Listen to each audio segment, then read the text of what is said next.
Nah, di sini ada lagi yang bertanya tentang, Kak, bagaimana prosedur dokumen saat kita bekerja di Saudi? Nah, kalau untuk yang satu ini ya, ini memang agak sedikit lebih rumit. Jangankan di Saudi, di Indonesia aja Anda jika tidak aktif STR, Anda tidak bisa bekerja, bukan? Itu satu. Yang kedua, bahkan ada sebagian rumah sakit atau ya tempat kita bekerja di luar negeri, di Indonesia juga sebagian mereka meminta kita untuk membuatkan izin praktek atau surat izin bekerja, ya kan? Ini begitu juga. Kalau di sini kita juga, dan kita di Indonesia juga harus punya STR, itu udah pasti ya. Di sini juga seperti itu.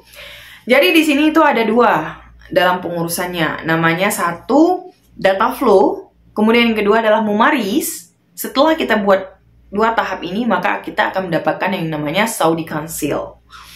Nah, sebelum kita mendapatkan Saudi Council ini levelnya itu setara dengan STR. Ya, setara dengan STR. Jadi Anda tidak bisa bekerja di Arab Saudi jika Anda tidak punya Saudi Council. Ini yang paling utama.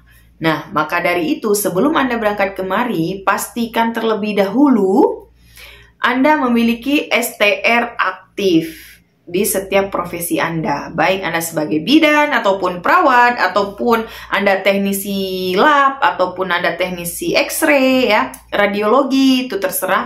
Pokoknya Anda harus punya STR, ya, harus punya STR yang aktif. Jadi kalau nggak aktif, Anda tidak bisa untuk kemari. Karena kita juga di sini ada Saudi Council yang levelnya itu setara dengan STR. Nah, di sini saya akan membahas terlebih dahulu tentang data flow, ya, yang teman-teman wajib punya. Pasti teman-teman yang belum pernah ke Saudi sangat tabu mendengarkan apa itu data flow.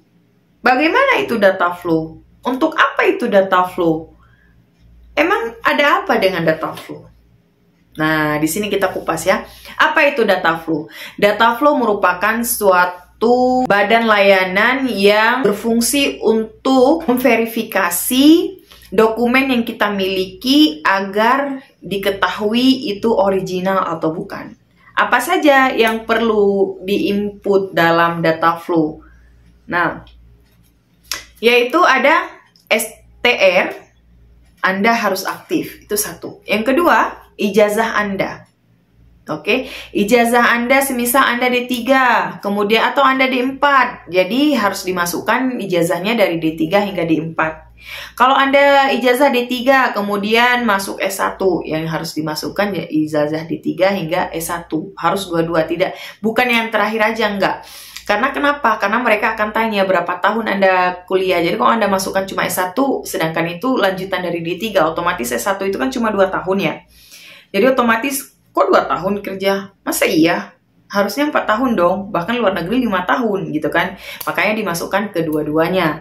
Nah, kemudian masukkan juga transkrip nilai. Oke, masukkan juga transkrip nilai. Kemudian yang ketiga adalah lebih baik ya. Tapi jika memang tidak perlu. Cuma terkadang nanti untuk tahap mumaris mereka minta dimasukkan surat pengalaman kerja di data flow. Jadi lebih baik jika memang Anda tidak mau berulang-ulang untuk ditanyakan, lebih baik pengalaman kerja Anda terakhir itu langsung dimasukkan ke data flow. Tapi jika Anda tidak mau juga tidak masalah ya.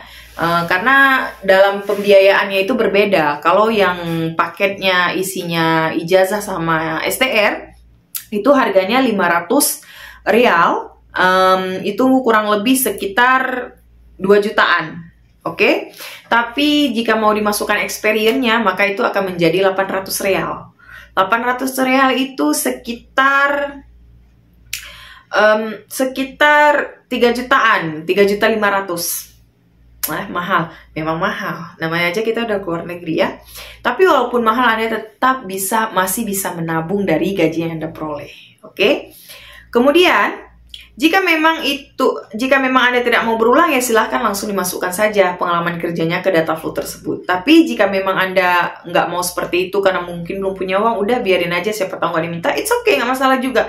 Karena nggak semua mumaris nanti untuk tahap berikutnya minta data flow dimasukkan. Ada juga yang sebagian, ada juga yang tidak. Jadi itu tergantung bagaimana dokumen Anda saat di submit nanti yang dipertanyakan oleh pihak layanan tersebut gitu ya.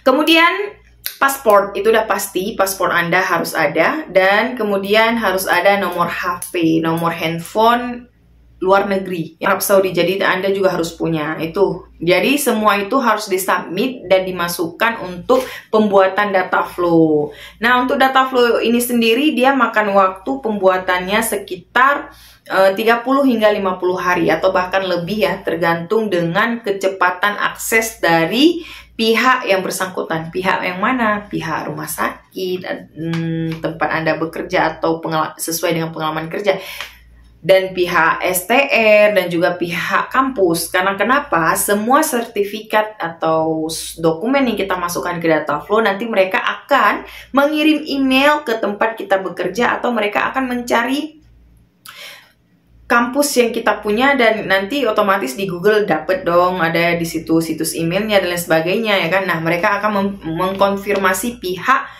yang bersangkutan, yaitu pihak STR, pihak ijazah kampus Anda. Jadi itu responnya tergantung dari pihak kedua. Bagaimana mereka fast respon ya berarti cepat selesai data flow kita. Tapi jika mereka tidak fast respon ya di situ delaynya. Jadi caranya bagaimana? Lebih baiknya Anda menginformasikan ke kampus Anda untuk mengecek email. Jika memang Anda punya relasi atau siapa yang bisa dihubungi, silahkan konfirmasi ke kampus Anda bahwasannya data flow nanti akan mengirim email untuk konfirmasi tentang dokumen Anda. Jadi lebih baiknya sih kasih tahu ke pihak sekolah Anda atau kampus Anda. Tapi jika memang tidak, ya nggak masalah juga, paling makan waktu sedikit gitu ya. Jadi dia seperti itu. Kemudian kalau untuk data flow pembiayaannya itu mulai dari 500 rial hingga 800 rial. Itu sesuai dengan dokumen yang diminta. Dan nanti sebagian ada yang di-rejected karena memang ada penambahan informasi lainnya. Sebagian memang langsung approve ya.